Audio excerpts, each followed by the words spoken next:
and expanding the mind beyond this reality. Remember that the collective awakening can start by planting one seed. So thanks for being such an amazing audience and sharing these shows with your family and friends. So without further ado, let's jump right into the episode and find out what we're discovering today.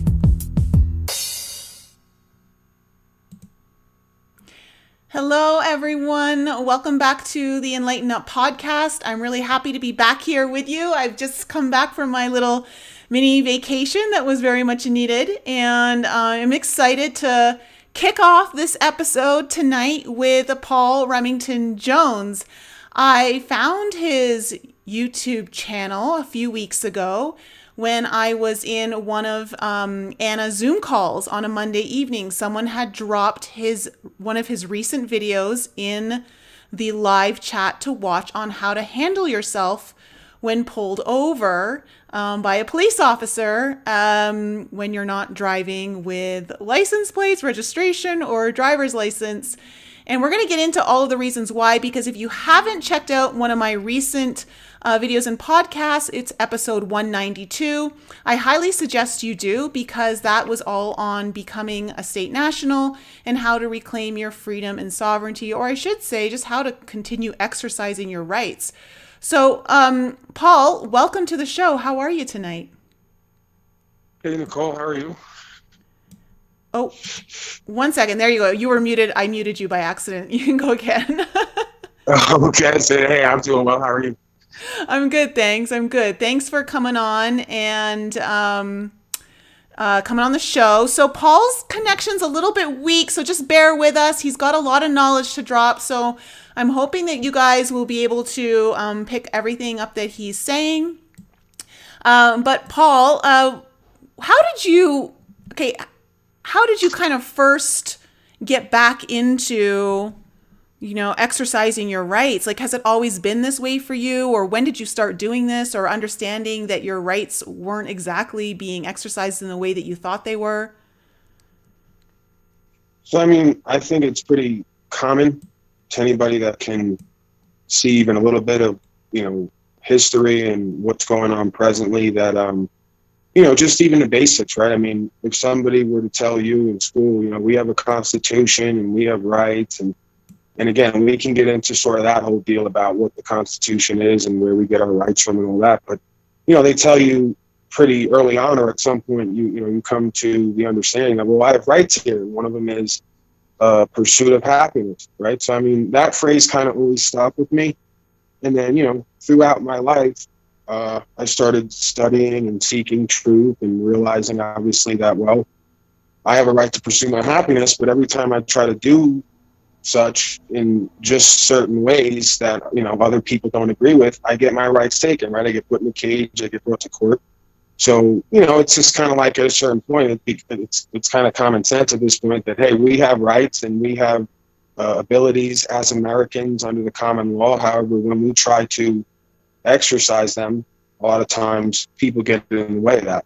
So, yeah, I think that's a pretty common experience. The only difference was that at a certain point I realized, well, there is truth here. There is eternal truth here. This is a common law land. So the only thing that's going to secure our rights, as the founder said, is us, if we're given a republic, to keep it. We have to hold these public servants accountable, and we have to be responsible for the country and the world that we create. And a lot of times what we don't do is just as powerful, one way or the other, as what we do, right? Yeah, absolutely. I don't know if I answered the question there, but no, I think it's great. And I think you're right. In the state of the world that we're finding ourselves in is kind of, a massive awakening for many of us on different levels of how important it is now more than ever to really educate ourselves on what our rights are and how do we uphold those rights, and how is the system that we're living in underhandedly taking those rights away by what many might unfortunately not even realize is illegal in a sense of under common law, the law of the land. Yeah, what they're doing is actually, I just want to touch on what you just said. what they're doing is perfectly legal, right? Because they have a legal society and they've created a bunch of policies, statutes, codes, and regulations that only apply to the legal society. So what they're doing is actually very legal. It just happens to be unlawful. So I mean, when we get into the terminology there, but see, the interesting thing about it is, right, you actually can't have both happening at the same time. So that's kind of the conflict of interest we get into, because something that's unlawful can never be made legal. However, something that's illegal can be lawful, right? Like you can say, it's illegal to smoke marijuana or possess it, but it's totally lawful because it causes no loss, injury, or harm, and I have no contract with anyone saying that I can't use one of God's plants.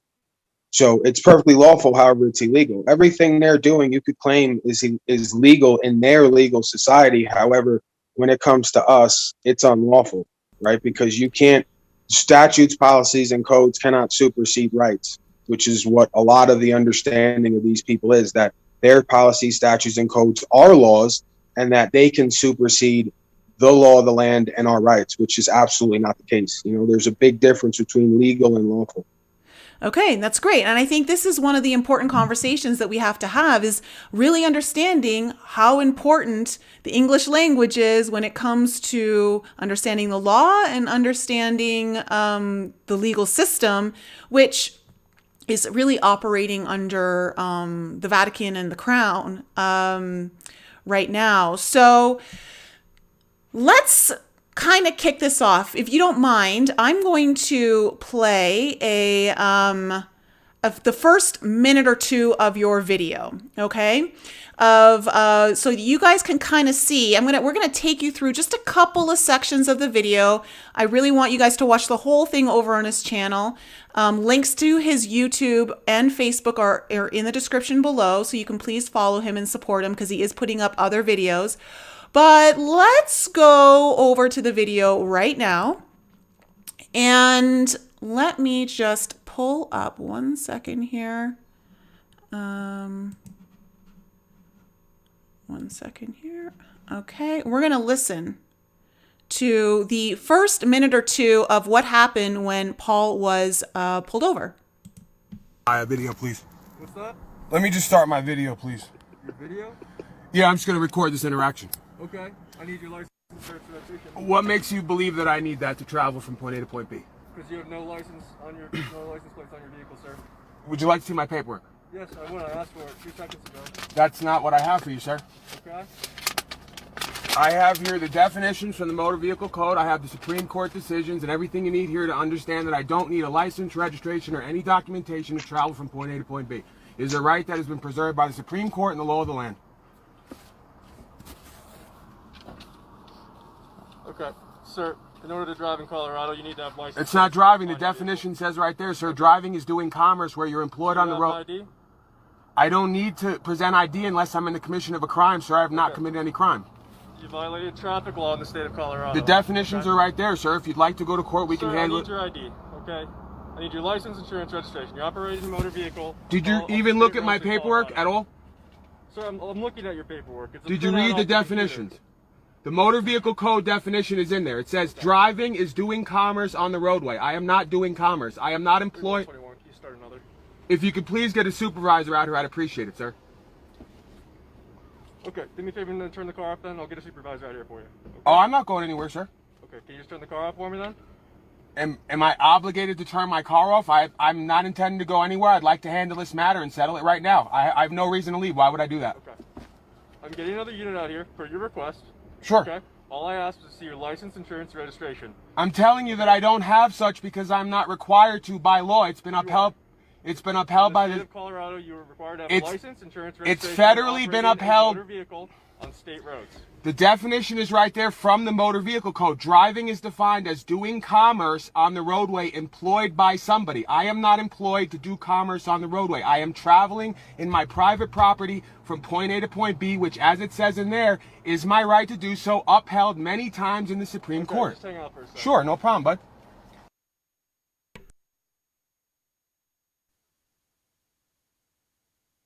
Okay. All right, so I'm going to stop it right there. Paul's just hanging out. He can't actually hear what you guys are hearing on the YouTube there. So, Paul, sorry about that. No, you're right. Okay, so let's go into I just played basically the first 2 minutes of when you got pulled over by the officer for not having plates on your car. So do you want to explain to the audience why you are driving without license plates? Okay, so number one, I'm not driving. I'm moving my property on the public roadways, which has been ruled on many times by the Supreme Court, which my it's not court that decides what is so it's been ruled on many times in the government. Hold on one second. Hold on a second. You were cutting out there, and we missed almost all of it. So, do you want to go back over again on why you just what you just explained? Okay, so yeah, can you hear me? Am I coming through well? Yeah, you're coming through okay now. Okay, so yeah, essentially, it's been ruled on many times in the Supreme Court that the public highways and byways are for the express usage of the people, man and woman.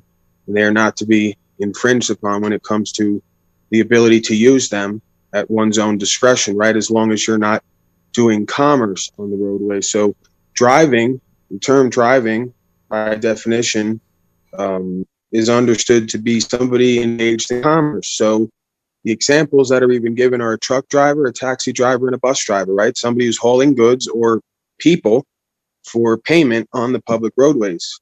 That has to be licensed, registered, insured, so that if you harm a man or woman, we know that you're going to compensate us. But man and woman is under no obligation and cannot be compelled to register, license, insure, or any of this business because, again, it's not business. So you have a right to take your property from point A to point B on a roadways that you pay for that belong to you, because they will say, well, it belongs to the city or the state. The city and state is made up of the people. The city and state is a corporation. It cannot own anything. So you are a shareholder, you are a stakeholder in those roads, every one of us. See, and this is a concept that most people can't understand because I believe that they don't understand what this country was truly designed to be. A lot of people actually support the system and say, well, you shouldn't be out there without a license and all this, because they don't understand that you don't want government deciding what you can and can't do with your property. You know, make no mistake, the roads are our property.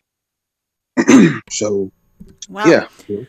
Okay, well that's great. And so when did you start educating yourself on all of this? Like, how long ago did you realize you need to start understanding the law of the land? So basically what I perceive now is that this is what people have called throughout the ages of spiritual awakening. There's many different terms for it. I could go through the terms, but it doesn't really make a difference. All cultures throughout history have talked about the spirit and the true self. And when one brings themselves in alignment with that, they brought themselves in alignment with universal law. So it's more of a whole process. And that process, I started to study system. Oh, you're breaking up again. You're breaking up again. But I think so what you're saying is like this is a spiritual awakening that many of us are going through, well, the entire world in essence. And that the more we come into alignment with our own awakening, the more we're realizing universal law, which is what the land of the law is based off of. Am I correct in understanding that? Sure. And again, my understanding of common originates from the term common law. And what it basically is, it said under law that if you want to use the term conscience or common sense, right? Oh yeah, you're really breaking up. But I think, okay, we've lost him. Okay, 1 second here. Oh, here he comes back. There you are. Okay, I got you back. All right. So, okay, Okay, you were so saying something about conscious and common sense.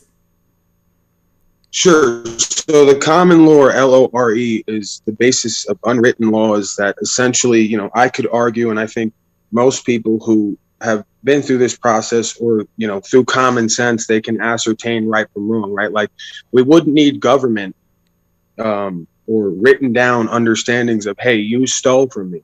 Hey, you put hands on me. Hey, you're causing me loss, injury, or harm. It's kind of like a common sense understanding of something can never really, but see, I don't mean to go back for a second, but part of this issue, right, is that, like they say, common sense is not common. Most of the public at large does not know for themselves the difference objectively between right and wrong, right? So they believe they have to be told, or that humanity has to be governed, right, controlled, dictated to in order to keep or the peace of some kind of in the willing to power self governance. Some individual has to come to the understanding of right and wrong and do it, right? And then when they're not, they are held accountable by their fellow man. And that's the idea of jury, right?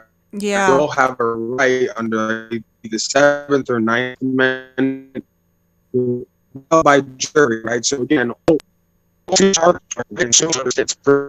like I don't want man in uniform being judge, jury, and executioner. I want 12 my fellow women there and decide if any of this nonsense is credible, right? Because if not, well, they're just going to do whatever they want to do, right? So the reason why we have all these protections is because, again, like the Constitution says, we get our law and our rights from God at birth. Whatever you believe that is, doesn't really matter to me.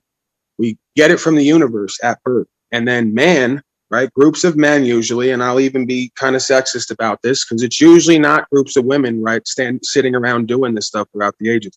It's groups of men, fraternal orders, Saturnalian cults, some people would say, the black uniform, black robed ones, who have decided they're going to dictate to man what the law is, right? And it goes back to, I can go deep on this, Shaitan, the deceiver, the ones who come to kill, steal, and destroy by masquerading, right? The term person, legal person, means a mask wearer. Go look in Latin, the word person means mask wearer.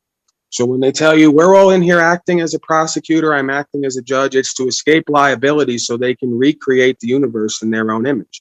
And when you step in there and you play by their rules, they're going to show you that they run this world, right? Because they will put you in a cage. So a lot of people argue, well, common law sounds good, feels good. However, it's not reality. And I tell people the reason why it's not reality is because you have not stood on eternal truth. Had the preponderance of the public, 40, 50, 60, 70%, stood on what was eternal truth from the beginning of time to the end of time, then common law would still be in effect in the common law nation, which this is. And we would not have the government overreach that we have. And we would not have people who have lost or are losing their rights to due process and other things. And I'm a perfect example. I can't access my courthouse that I pay for because my servants believe I have to be searched, I have to wear a mask, and I have to shut my camera off, all while they record, wear guns, and decide if they're going to wear masks or not. So somewhere along the way, right, they've gotten the idea that they have more rights and abilities than the man and woman they were created by to serve, right? And there's a reason for that, because we have not stood on what we need to stand on. So we've given them that idea that we are their subjects, right? And I didn't mean to be long-winded, but I actually just got back from the courthouse, so I'm a little bit, fired up, so as they say. No, I really appreciate you doing this. And Fearless in the live chat saying he's a smart dude. And you're very well educated. You're very, you are well spoken.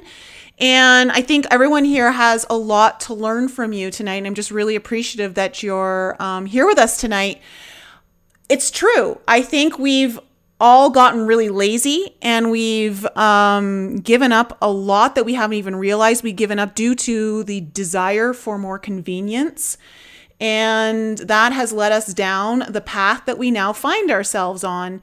And we've traded in quite a bit for the luxury of convenience, which I think a lot of us are now realizing we have to switch gears, and we have to make changes really quickly, because we are finding ourselves, I feel, at a place where if we don't do something now, it's going to be extremely difficult to reverse where we're headed.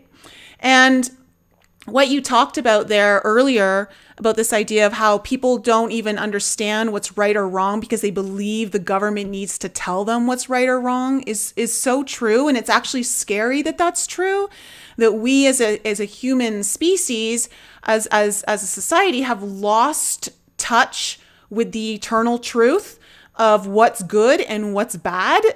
Like the fact that we need someone to tell us that is pretty scary. And I think you're right. We have to take that, what you said about just even going to the courthouse today and not being able to go to court because they expect you to wear a mask and they expect you to be searched, and you can't record, but they can, record themselves and they can decide if they want to wear a mask or not. And it's basically the rules for thee, but not for me scenario that we find are a lot of ourselves looking and seeing that celebrities or athletes just aren't having to play by certain rules the way we are. I mean, when I look at TV and even like just certain reality TV shows, I'm like, how are they getting away with all of this when we're not allowed to do all of this, and people are just, they don't care because they want the comforts of being entertained, because people are just completely numbed. But let's get into this idea of wording and definition before we go into the next part here, where you don't actually identify yourself to the officer and why.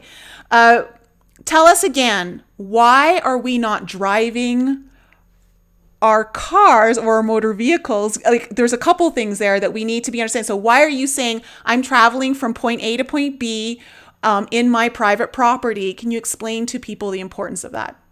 And so the term driving, right? And there's different sources for this, which we can give. But to me, it doesn't make much difference, because if I can find this definition in Black's Law's dictionary, and, if we do a little word search engine search, we can find that one of the books that the Supreme Court uses as a reference is Black's Law's dictionary. And then people say, well, what about the 13th edition? And I'm not interested in that.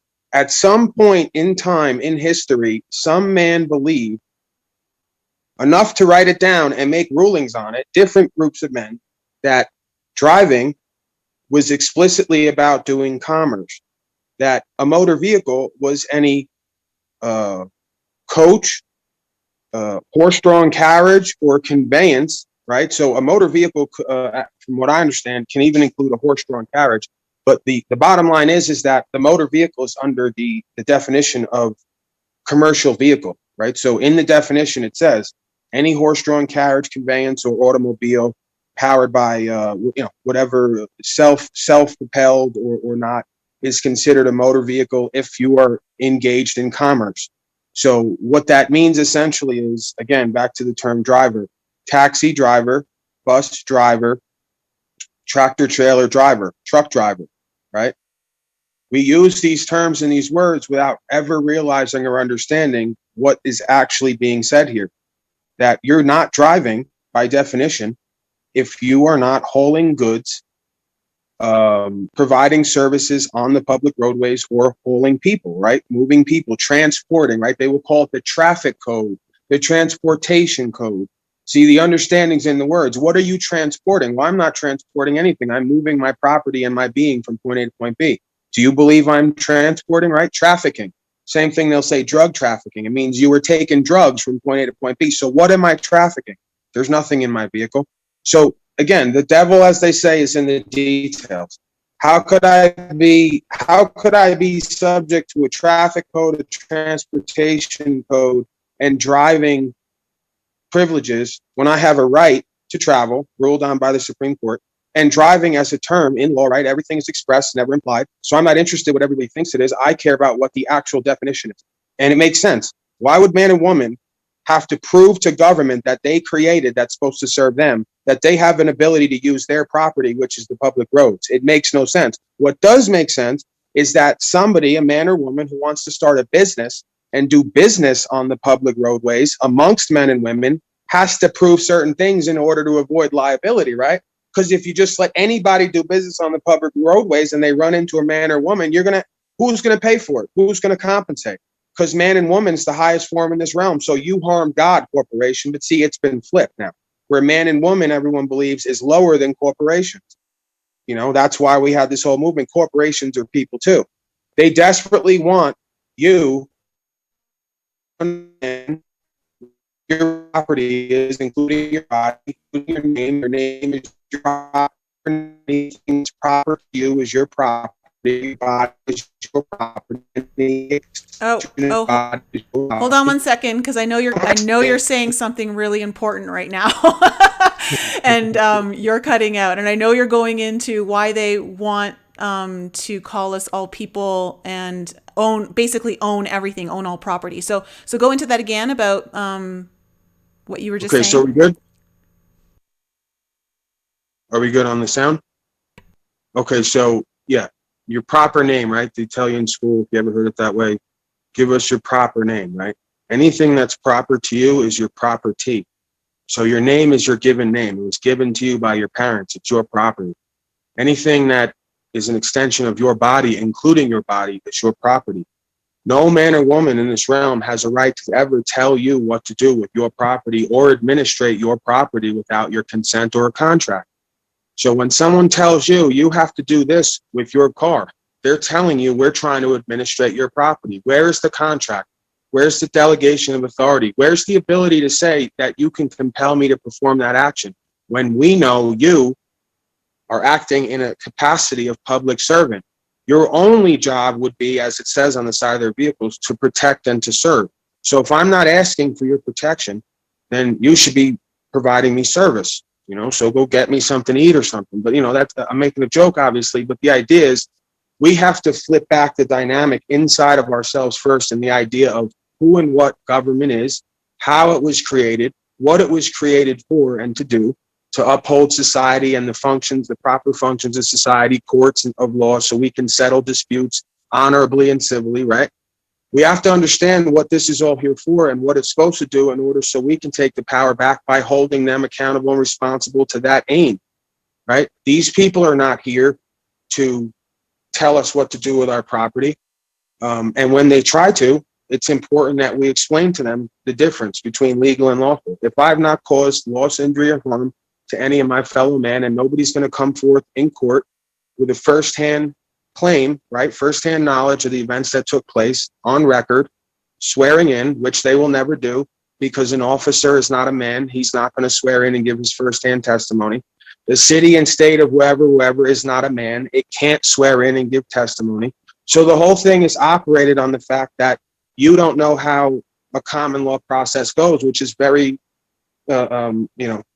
rudimentary and common sense. Where's the man or woman who's going to come forward and say that I've caused loss, injury, or harm, or that I have a contract to compel? Who's it going to be? Nobody's ever going to come forward. So, it's sort of like understanding what exactly is taking place here. And again, I don't make the government or any of these people my enemy. I'm not down on the police and them doing their job. I'm only down on the individual when they make a choice to uphold policy over law, because I'm not a legal person. I'm a man. Got you. And I have rights. Yeah, absolutely. Fair enough.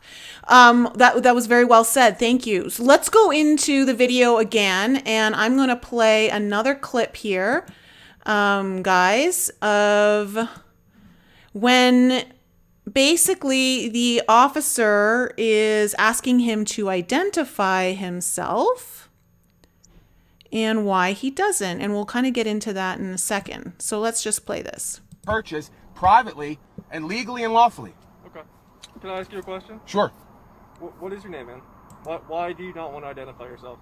I just believe that nothing personal to you. I have had some incidents in the past where any information that I give, as you know, can and will be used against me in a court. And I don't believe that I have any necessity to give any information. You see my name, But you're required to produce your name because you are a government employee. It actually says I can ask. My understanding of you guys is contractual law to uphold the Constitution and even the codes, quote unquote, of the state and the city. My understanding of that is I am not required to provide any of that information unless I'm being charged or some kind of crime is suspected, which I don't believe. You're being charged for violating traffic code right now. If you wanna bring those charges, that's fine. But when we go to court and they convict me in the local court, I will go to Supreme Court and you will be held accountable and liable for those charges, just like a credit card. You cannot bring charges and not be held liable for them because the responsibility and onus is on the person bringing them. So I would hope that you'll be able to prove in a court of law based on case law and everything else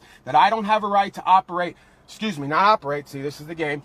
I don't have a right to take my private property from point A to point B, which like I said, the Supreme Court ruling is in that documentation I gave you. All the definitions are there. So I'm not coming from my own manifestation. I'm not coming from something that I want to be true or made up. I've read the definitions. I've gone through the case law. I've looked at the Supreme Court decisions. It's expressly stated in there. The law is expressed, not implied. This is my understanding of it. I'm a man who does no harm, and that's how I live my life. I live my life by truth and doing no harm. The law of love. I have no issues with you or anybody else, and I'm not doing anything wrong at this time. I've caused no loss, injury, or harm to anybody. I'm taking my property from point A to point B. Do you live in Lakewood, Denver? Where do you live, man? I would rather not answer any questions, sir. Okay. Do you live in? Okay. All right. So right there, we just watched, basically the officer was asking you were just saying that you didn't feel comfortable giving those details. And then as well, you were telling him that if he wanted to continue to maybe press charges or apply a charge to you, that he would have to be able to hold that up in the Supreme Court, and that would he be willing to do that? Do you want to go and explain to the audience? First, let's go over why you didn't want to share your identification with the officer. Sure, because number one, I don't typically carry identification because I know who I am, and I don't see why anybody else who doesn't know me would need to know who I am. Might sound silly, but in like a normal world, let me knock it off. Let me stay on task here because it gets so ridiculous at times to me. But so, again, my name is my property. Anything that I possess and that I use is my property. So even asking me for my name and my address is asking me for my property. My understanding of even their procedure, right, which is still beneath the law of the land, but their statute, policy, code, enforcer process that I understand is they have to believe that a crime is taking place, right? Not a infraction or what do they call it? They have different differentiations, right, in their legal system, which I don't get too deep into. However, my understanding is that a crime is one thing and infraction is something else. So like, let's say again, it's sort of written pursuant to common law again, because the infraction is kind of like an order, a statute, a policy in the sense of, well, we believe you should do this to uphold the safety of society, do 55, get a license, whatever. When it comes to murder, rape, assault, something that involves another man or woman where you've caused harm or property damage, that's a crime. So you can't ask me for my identification unless you believe a crime is about to take place or is in progress, which, as I explained to him, how could a crime be taking place or be in progress when I'm telling you exactly what I'm doing? I'm telling you I'm protected under the law, and I'm telling you I'm not a legal person. So, at best, even if I am all those things and it does apply to me, it's a traffic infraction. There is no crime. So you can't really ask me for that. At that point, he can cite the vehicle, is my understanding. But I'm under no obligation to have, to carry, or to produce identification to any other man or woman. Yeah, and I feel like that's something that is programmed into us from a very young age, to freely give things, our information, when it's not necessary. I know that's a program I've been trying to undo in myself, where I feel like I have to, just so I don't get in trouble or don't feel like I'm getting in trouble, or I'm supposed to, just to be compliant, or not compliant, but just someone who's showing good faith, like, and all these things are not necessary or needed, like just as you explained very well. Again, when you said you're not a legal person, it's because you're not a person wearing a mask, right? Like someone wearing a mask. Is that why you're saying that? Oh, no, it's actually, and this is why, like, I don't get into. I've done all the study, and I understand that what people call the straw man, and what people, they demonize this birth certificate and this legal person. And what I try to explain to people is there's no need for all that. It's very simple. If you want a loan from the bank, if you want to own property and own land, you have to have some proof that you are who you say you are. So you have a legal person.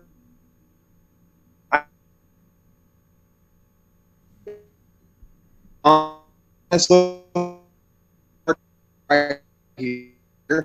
we're losing you again. Just as you were saying, my picture on it, so you know it's me doing business. I have a legal person.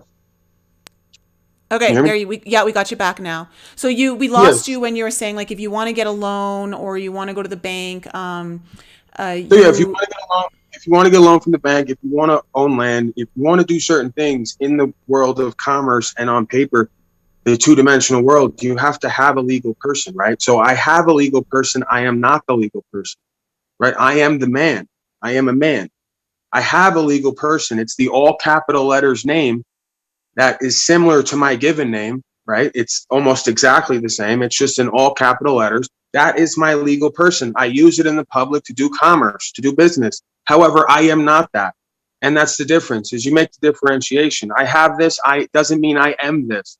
See, their whole game relies on the fact that you don't know the difference and that you think you are that, right? So if you understand, I am not that, I have that. And if you want to do something to that, here it is. It's in my pocket. I'll pull it out and here you go. You want to put it in a cell, you want to find it, go ahead and do whatever you want. But as far as the man goes, or the woman, you cannot apply your legal two-dimensional nonsense to the living third-dimensional man, because it's two different things, right? The legal person is not the lawful man, not the private person, if you want to call it that, right? There's a private person and then there's a legal person. The private person is the man standing in his rights and his property, including his body, right? His body is his property. Legal person is the business entity, right? So when they say, are you driving? That's why the first words are license, registration, insurance, because they know, like I know, they cannot contract with you until you make the claim that you're doing business. So you don't know you're doing that, but when you pull out those documents, you're saying, yeah, I'm using the public roadways to do business. Now you can apply all your nonsense to me. okay, See? that's important. And then you have your...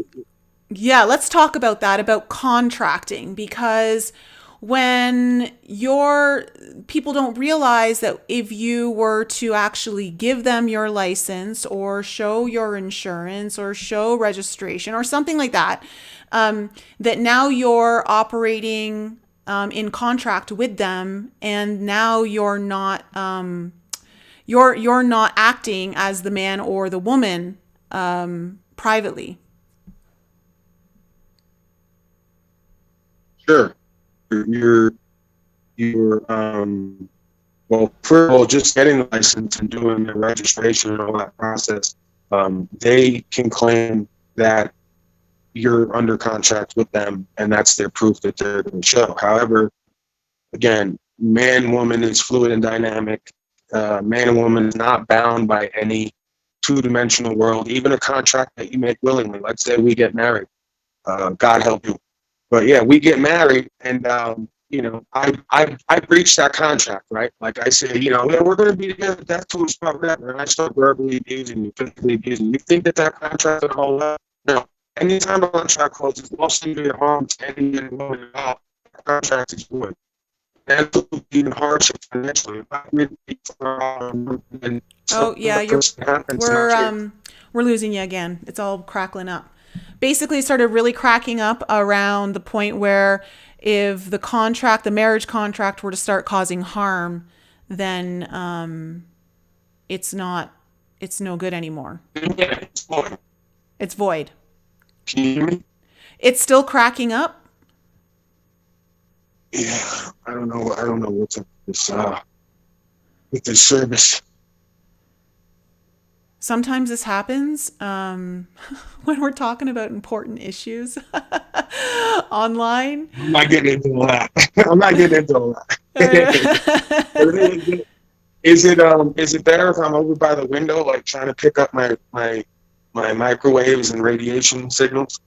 Yeah, it's still a little crackly, but it's a little better now. All right. So yeah. Where were we? You're just Where were saying we that at once then? the contract is harmful. Contract. See, this is how you get out of all this. Is you realize the keys to it all, right? Is full disclosure and then abiding by the terms, obviously, and then obviously if something unforeseen happens, or you just decide, right, at some point, this contract is no longer a benefit to me. It's causing me loss, injury, or harm. You can demonstrate that. Who's gonna tell me that I have to follow a contract that's causing me harm? You can't compel me to do that. So you have to work with me. You have to at least work with me, right? Now, as far as that contract goes with the license, you can just simply state, and you do everything in writing, because they'll claim they didn't hear you, they didn't understand you, and never have. So you record everything that you speak, and you do everything in writing. You hand them writing, and you just say, listen, I possess a license. Maybe you have the tags. I think everybody should just take them off and get rid of all of it. However, if you're not willing to do that because you believe that a public servant might just beat your brains in on the side of the road, I can understand that. So you can keep all the stuff. Just when they stop you, you let them know, I'm not operating under this contract, right? I made a contract, but on the side of the road. I have a belief. I have evidence for that. So I do those things to avoid, to make my day easier. However, when you stop me and you're going to make a claim that all these things apply to me, understand I'm not operating under that contract, right? So you make it clear that, again, like I said, what your intent is, the reason why you've done it, and it's motivated by essentially fear, which is true. If you don't have license, registration, and tags on your car, you're probably going to get stopped, a lot. And how that's going to go is going to be dependent on the individual doing their job. And as we've seen, you can make that contract and you can have those things. Doesn't mean you have to operate under it. And you make the distinction. I have a legal person. I'm not the legal person. I may have once believed that this contract was beneficial to me. Now it's causing me loss, injury, or harm. And I no longer want to abide by it, right? So that's how when you go into court, you just present in paper to any of them, I was doing speeding, whatever you're doing. Yeah, that's fine. I once believed that I, wanted to abide by that contract because I believed it was beneficial to me. Which is the reason why now I no longer believe that. So I don't want to abide by it. Who's the man or woman who's going to come forward with firsthand knowledge that I even made the contract? Who's going to come forward and make the claim that I even did any loss, injury, or harm in what I was doing? Who's going to come forward and make the claim that I was operating under that license and those tags and that I was doing commerce at the time of the stop? I didn't have any packages or people in my vehicle. So where are we going with this? You see, you have to take it back and you have to start moving your case instead of sitting there being a defendant, right? The word is defendant. You don't want to defend yourself. You want to make claims. You want to go after the men and women who are interfering with your rights, trying to uphold fraudulent contracts or trying to interfere with your rights. Yeah. I think that's really important, is to not always be on the defensive and to be in total control of how everything is happening, and which is very difficult to do when you don't even know your own rights and you don't know how everything is supposed to be upheld, which many of us are. Let's make it simple. Yeah. I'm sorry, Nicole, but let's just make it simple for anybody watching. You can do whatever you want to do, as long as you don't cause loss, injury, and harm to your fellow man. If you can't remember that, that's as easy as it gets, and it's common sense. Even when we were children with our parents, I could really do whatever I want to do as long as I don't cause loss, injury, or harm. Now, my parents might have a claim. Hey, we have a claim that you have to do this and you have to do that. And really, it's only backed by force. If not, I'm going to smack you or I'm going to put you in your room. So it's this or that. We learn early on how to operate in the system based on that. Now, when you become an adult, right, that all's supposed to go out the window. What man or woman in this realm is going to tell me, especially something created by me to serve me? What man or woman is going to tell me I have to do anything? It's ridiculous, right? So I can't go around telling men and women what to do and expecting them to perform without compensation, right? So anytime an officer, a man or woman acting as an officer, a servant to you, tells you they're ordering you, well, that's good, because now you're entitled to compensation. Like when you give an order anywhere else, if I drive up to McDonald's and I give my order, they're going to say $10. So the same deal applies. Man and woman can't order you around. So how can a public servant order you around? They have less rights and abilities than the average man or woman.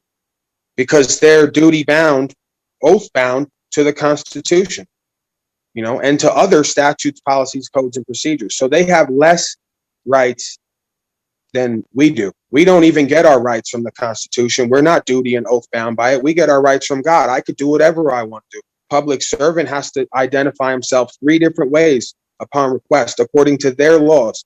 I don't have to give you my identification, quite the opposite. You have to show me 3 forms of identification, because I have to make the determination whether my public servant is an actual public servant or whether it's a fraudulent individual in a uniform, which happens all the time, right? So when you understand who and what you are, and more importantly, what you're not, and who and what they are and what they're not, right? Then you start to flip the dynamic. I don't have to answer to you. You have to answer to me. I only answer to God. And maybe my parents sometimes, until I disagree. And then that's out the window as well. You see how it works? That's what a real man and woman does. They don't walk around in fear, following orders, And the same thing. Well, I'm not going to get into that because, again, they have a job to do. They have a belief. They get paid to do it. And in a lot of times, I'll be ecumenical. The reality of it is there are times when people need public servants. I saw someone get T-boned. I hopped out and I called 911 and somebody responded, and I would assume one of them would be a police officer. So, again, these services are there for our benefit, not for our detriment. And we don't need to be down on the system. We need to understand how it operates and then hold it accountable and make it work the way it's supposed to and for us. Yeah, this is by no means a big FU to the police force or anything like that. This is just understanding how it all is actually supposed to work for us. Like you said, it's supposed to benefit us, not be to our detriment. So let's go back. I want to share with everyone the part of the video where you now have called in a supervisor. You asked for a supervisor to come as well, so that that officer would be there. And this is where you speak about beliefs and convictions. And I think this is important. So I'm going to go over here and we're going to head on over to that part of the video, which is, let me see, right. Oops. Okay, here we go. Let me start right there. And so with that being said and stuff, I just want you, so we're not wasting time and being naive on Sure. understanding all this stuff. You're an educated man. You understand what your beliefs are. We have our certain rules that we have. They're not my, can we just say, I'm not being a dick. They're not my beliefs, sir. It's a knowing that I've come to based on eternal truth. This truth is not going to change whether you understand. Your heart. It's a conviction. It's a conviction. The same thing the court will have to use to either convict me or not, because it rests in my heart and it cannot be changed by any other man's belief. A belief and a conviction are 2 very different things. I understand. I understand. And you hold it true to yourself. Absolutely. I live by certain morals, logic, and ethics that I hold myself to at all times. You have a belief in the Constitution. Not a belief. I have a knowing that the Constitution is codified based on universal law, that no man has the right to rule over any other man. That will always be a truth since the day we came here to the day we die, because it is illegitimate and is based on coercion, duress, and force. So you have a knowing. I have a knowing. It is unchanging. I am the same yesterday as I am today as I will be tomorrow. Okay, and I hope you can respect that. Obviously, we have a knowing and understanding. You have a belief system that you are adhering to, and it is not in line with truth, sir. It may not be in line with your truth. But no, the truth is unchanging. You have your perspective, I have my perspective. Well, that's just it. That's a difference. By us conversing, we come to one truth. Absolutely. And that truth is unchanging. We might not come to an agreement on the truth, but we will come to a truth. The universe has one truth that we all must come to understand. If we don't, we will suffer consequences, individually and together. I appreciate your cooperation and Sure. understand with it. You've been more than pleasant to deal with on it, and I've dealt with many people that have the same understanding of things as you do and stuff like that. So let me talk to my officers and see what the plan is here and stuff, and I appreciate your cooperation. I appreciate you, sir. You've been cordial with me. You had a good rapport with me, and you haven't been forceful in any way. I got no reason why. So thank you for your cooperation. Give me 1 second, my man. I appreciate it. Okay. All right. So as you guys can see, Paul has been really great with the police officer in how you were communicating with him, how he was communicating with you. He was being great, and you actually acknowledged that at the end, where you said that hasn't been forceful. He's listened to you, and part of I want to say part of our duty is to be able to have these conversations and to further educate, not for the purpose of education, but because it's not our job to educate anyone, but it is our job to have open, civilized conversations so that we can all come to an agreement or understand one another. So you really stuck to your guns there, which I think is important because not a lot of people will stand their ground, hold strong in their own convictions, and be able to speak in a way that doesn't allow someone to railroad what your original convictions are. Have you always been that way? I mean, I've always had some of that in me, and I've just sort of cultivated more and more in the sense of going past the fear, right? So, I mean, again, in a spiritual way, the way we can look at this in order to take the anger or the fear, the frustration, all those negative emotions is understanding that this dynamic has been put here to test us and to help us create the best versions of ourselves that we can be. Had it not been for these people and this force really testing us, right? Like to say, what do you really believe in? Like, you can play games all day long, but we got guns and we'll kick your ass. So now tell us, what do you really believe right now? All they have to do is listen to what I'm saying and verify the veracity of the words that I'm speaking. If they go and look and they see it and there's no ego, they're going to say, this man has a conviction. We cannot convict him because he has a belief, and his belief is founded in law. He's a lawful man. He's a lawman, a man of law.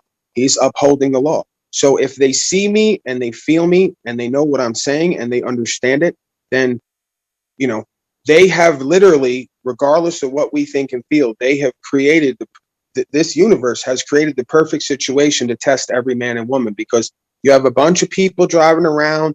Maybe they think being a man and woman is what they do sexually or how much money they make, all the cliche, worldly 5-cent stuff. But really, a man or a woman is defined by who they are and their principles, right? You judge a man and woman on their principles. So if you abandon your principles in the moment of fear, you are a coward by definition. So, again, people can say whatever they want and act however they want. Again, act, out as persons in the world. But every man or woman knows when they look in the mirror if they're abiding by their principles or not. So if I'm standing in that power, they see it and they feel it. And if they have any of that in them, they're going to respect me, right? The word respect means to take a second look, respectare. So they're going to give me a second look and they're going to say, what's really going on here? And do we really want to harm a good man? Now, evil people, they don't care, so you may stand in your conviction. You may know what's right. You may give them all the truth. They're going to do wrong. So now I ask people, does that mean we do wrong in order to avoid evil people doing wrong to us? Or does that mean we need to do right more than ever? Because we cannot become like them, what we are quote unquote fighting against. We have to raise them up by providing the example through leadership. You see? So, I mean, that's kind of like, I know I go off on these rambles, but, I really do believe in this as far as, the individual and the collective. If we want out of any of the suffering and bondage of this world, this is where it's at. It starts with this. Your rambling's great. Keep rambling. I think you said some extremely powerful stuff there. Very coming from the high heart of humanity, of what it means to be a human here on this planet, in that even when someone's doing evil, that we have to step up and be more of a leader of good. And that's really difficult to do in this world, at least in a sense of, I feel that many of us have given too much. It just comes back to convenience. I think a lot of us have traded in our strength and our power and what we believe in to be true for convenience.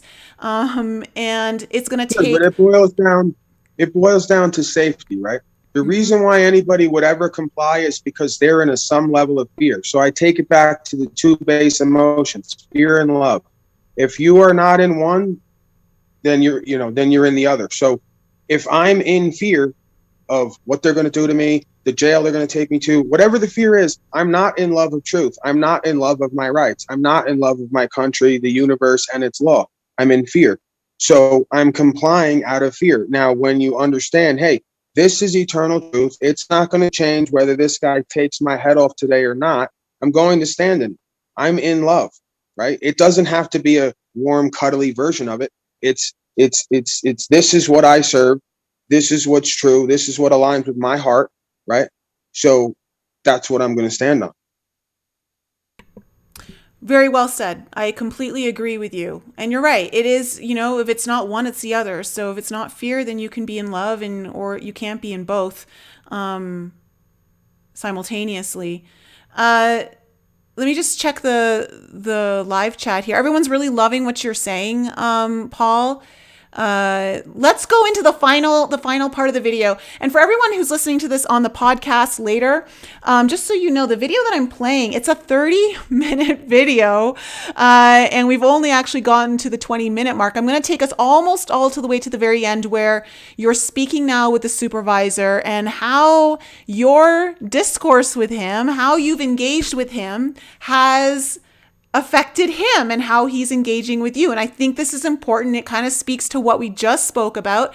So guys, bear with me here while I play the last part of the video. Can I just ask you real quick, Nicole? Because I wasn't sure if you're going to do an hour or not. I was planning on going to do deliveries at 7. If we can just maybe go 5 or 10 minutes longer, and then is that okay? Sure. Okay. And then, what we can do, if you want to continue the video or if you want to stop, I'll always come back. We can come back and continue. I mean, if the audience is enjoying it or whatever, I'm here. Definitely what we can do is I'll definitely have you back on the show, and we can, if you guys want to drop comments in the video below to let us know what questions you'd like us to answer, I'll bring Paul back on the show. But let's just really quickly go to this one section, then we'll let you go and do your deliveries. So here we go. Going to this part.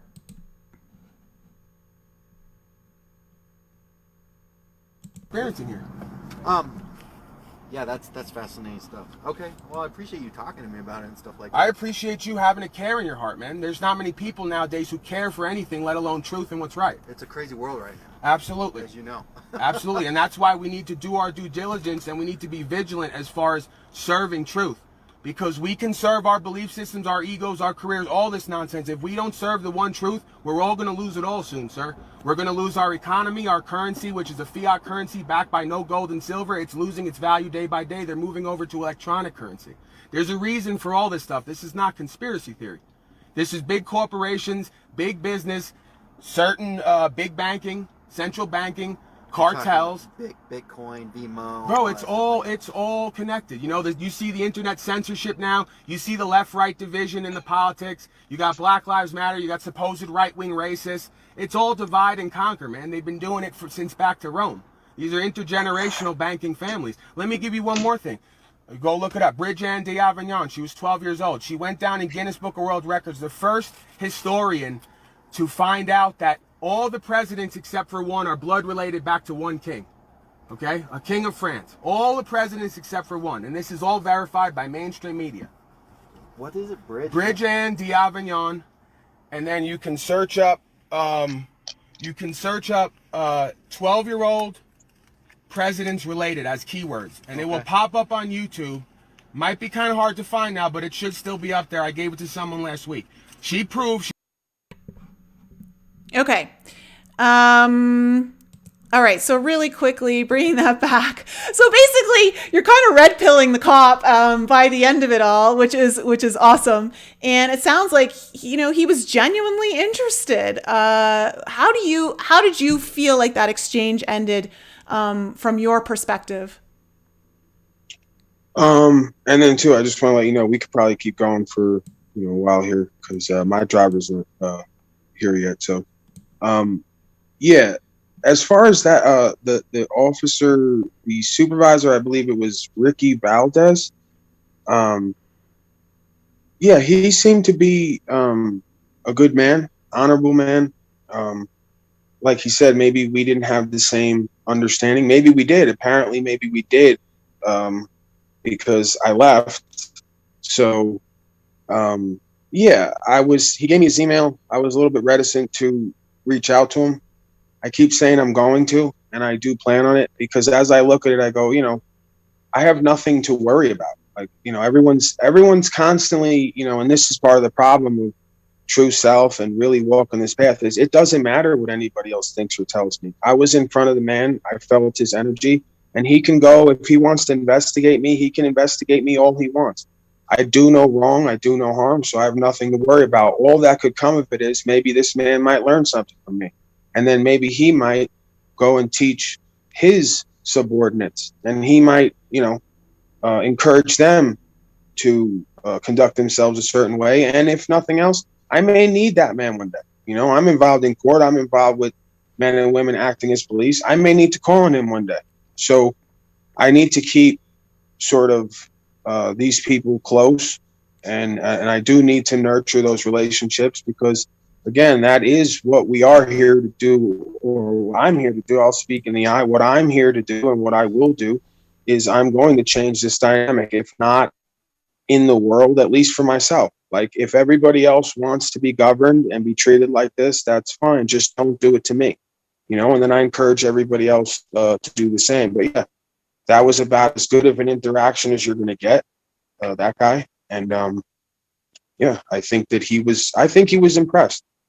I don't think it's every day that an officer has that interaction from top to bottom. Just no plates, no license, no insurance, no registration. And then, the way I conducted myself, what I know, how I speak it to him, and then my ability also to kind of like be humble and to make a connection with him and say, you know what, I understand you can hurt me, and maybe other officers in the past have hurt me and put me in jail and done a lot to me. I'm not going to hold that against you. You're a man and I'm a man, So I think there's a lot of power in a lot of situations with that, with that dynamic. The first guy, not so sure. He might have, he might have, he might have wanted to lock me up even after the fact. I think Mr. Valdez took him to the back and said, because he even asked me, Valdez did. He said to me, you have any experience with any of this in court? And that's his kind of way of saying, do we really want to take the liability with this? I mean, the man seems to know what he is and what his rights are and what we can't do. So do we kind of want to go into court with him? Do we want to waste the time? And is it necessary? I don't think that he believed that I was a danger to my fellow man. I mean, there's no reports on me having any accidents. There's no reason to believe if I did get into an accident with somebody, I wouldn't compensate them.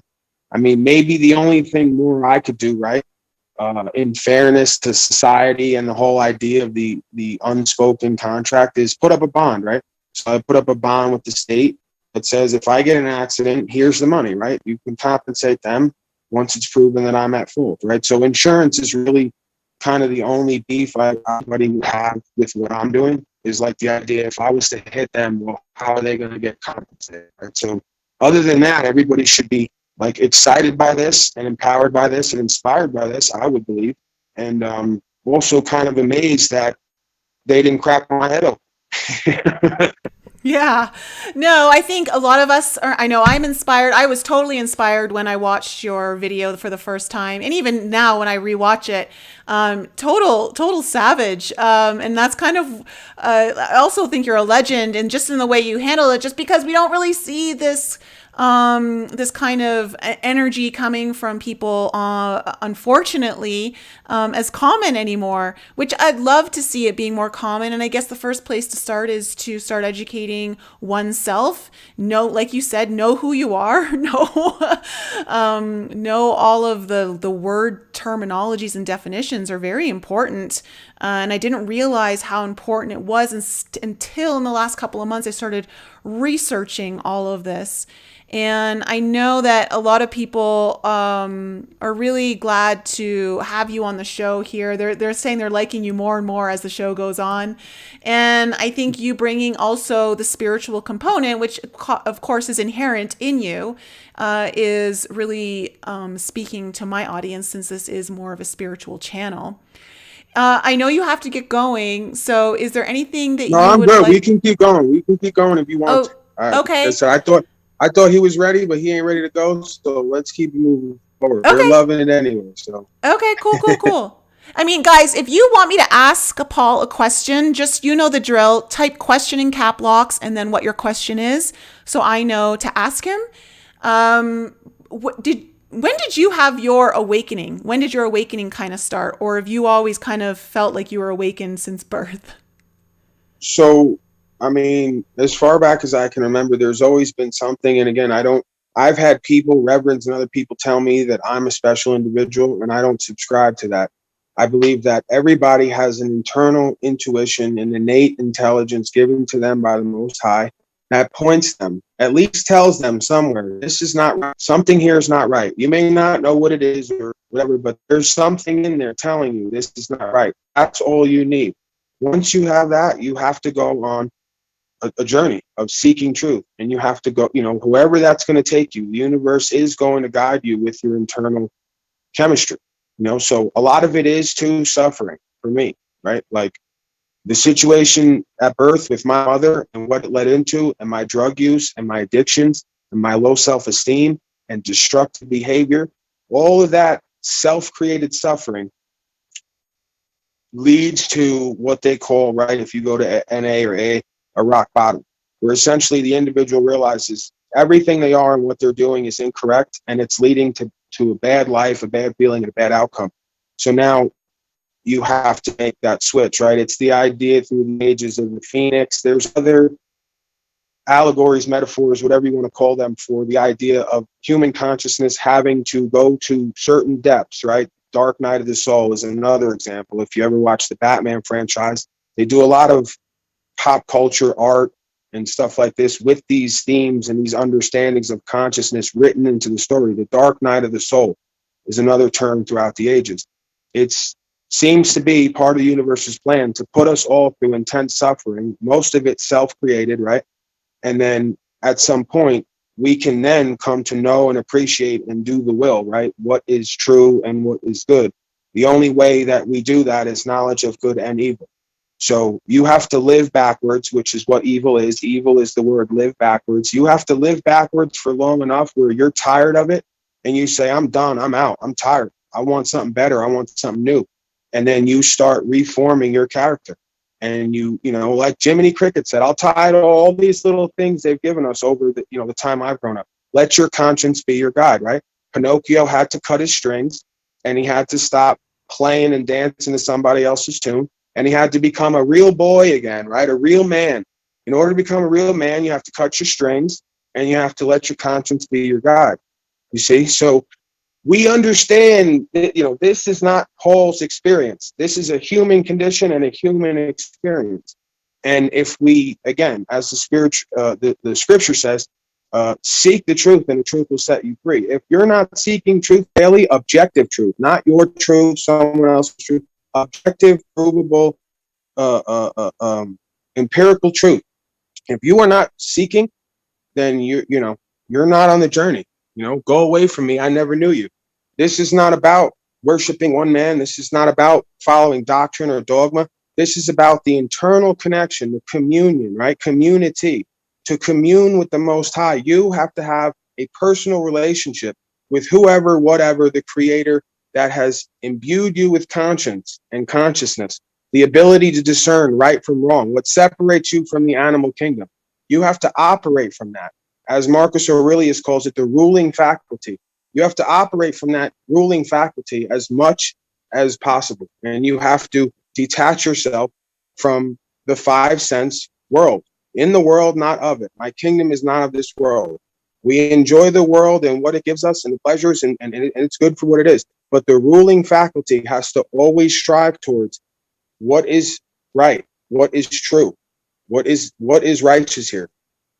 So again, I don't know if I answered the question, but it's a long journey. It takes a lifetime. I'm still on it. I'm still waking up more every day, as they say, and becoming aware of my true power, and where it lies versus where I believe it lies, because a lot of it's ego. Mm-hmm. Yeah, no, it is. And, you're very, I know I keep repeating myself, but you're very well spoken. You're a great speaker, Paul. You should really try to make money at it.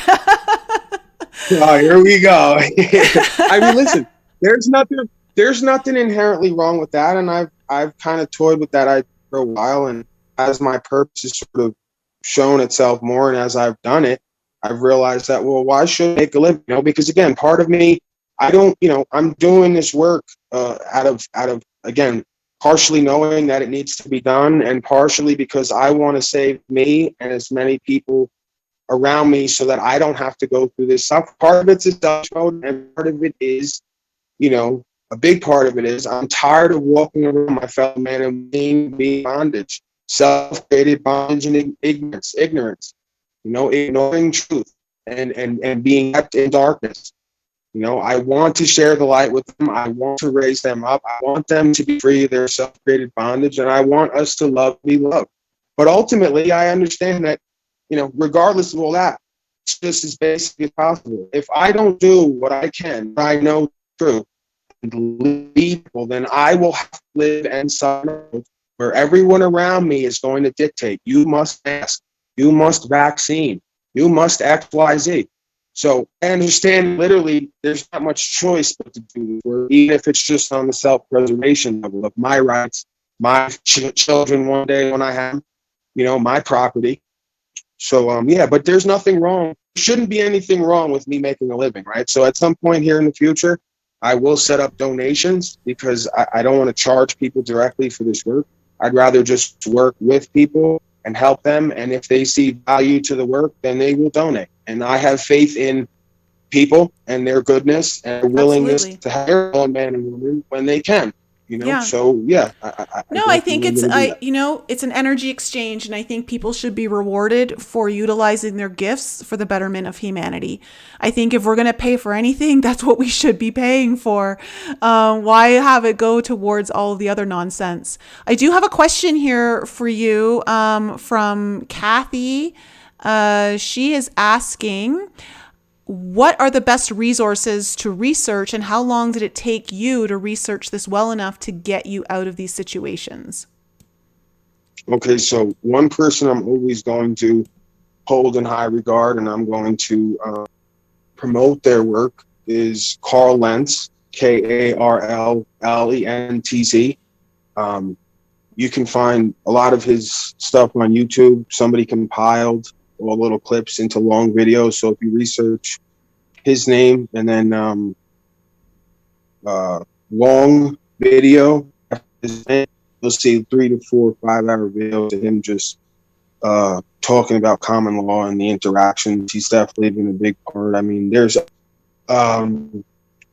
other individuals who I'm sure that I've taken little pieces from what they do. But again, a big part of this, I mean, I probably have thousands of hours into the study of either law, legalities, or the philosophy surrounding it. However, the majority of it is not necessary. The biggest piece of this puzzle is the willingness to be free, the want and the willingness to be, and doing what it takes to achieve that. So, if you could take somebody from the mountains who's raised by their grandpappy, and they're better off than a lot of us, because we've gone to their schools, we've gone to their universities, and we think we're smart. All they did was program us how to fall into these traps. If you come from the mountain, I'm a man, my body and everything around it's my property that I have a claim to. Does anybody have a claim that they can do something with my body or my property? If not, you're doing wrong to me. If you can write that down and say in court, there's not really much that anybody could do to you without doing wrong to you directly. So yeah. You could study this for 10 years like I did. But if you're not willing to go past your fear, it doesn't amount to anything. And you can go past your fear, today in certain ways and start practicing that. And, going on that journey and feeling what it feels like to finally say, that's it. I'm done. I'm not controversial. I'm not combative. I just say, I'm done. I don't want to be governed anymore. I do a pretty good job governing myself 99% of my day and my life. So I don't need anyone else to govern the rest of it. Mm-hmm. Yeah. And I think that's part of the program in getting out is realizing that we don't need to be governed by someone else. And it was never intended to be that way. So for everyone who was just listening, that's Carl Lentz, Karl, and then Lentz, Lentz. And also put in the YouTube search long video with that name. Is that correct, Paul? Yeah. And then, like I said, some other people, names have escaped me.